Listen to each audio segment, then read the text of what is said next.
Hello and welcome back.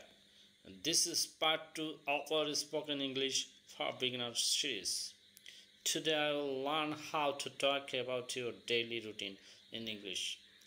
So viewers, আজকে আমি আমার বিগিনার্সদের জন্য নিয়ে আসলাম পার্ট 2। আজকের টপিক হচ্ছে ডেইলি রুটিন।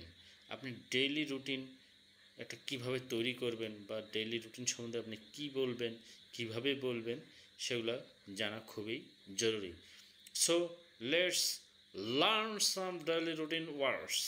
প্রথমত আপনাদেরকে কিছু ডেইলি রুটিন সম্বন্ধে ওয়ার্ড জানতে হবে।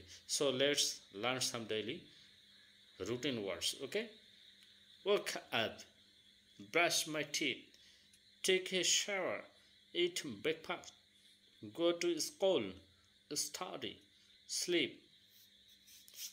এখন আমরা জানলাম কি কি ওয়ার্ড আমরা এখানে ইউজ করব ডেইলি রুটিনে।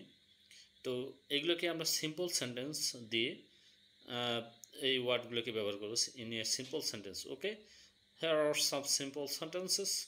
So let's start. Woke up. I woke up at 6 a.m. I brush my teeth, I eat my breakfast, I go to school, I study English, I go to bed at 10 p.m. and আমরা দেখলাম এখানে কয়েকটা simple sentence আমি বললাম আপনাদেরকে। তো এগুলো আপনারা প্রতিদিনই প্র্যাকটিস করতে পারেন। And now question and answer practice.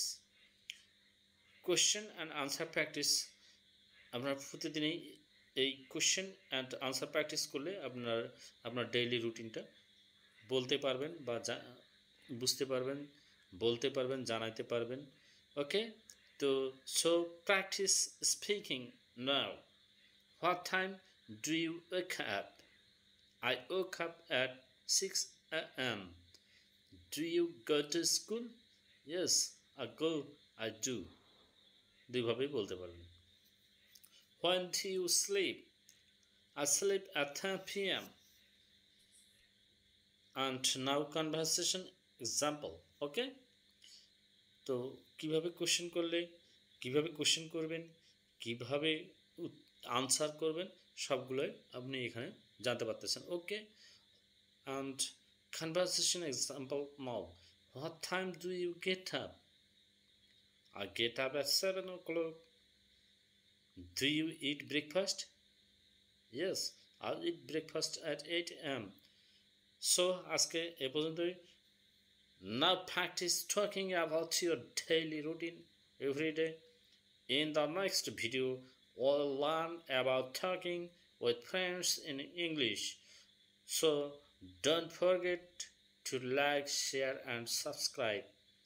Okay, bye-bye for today.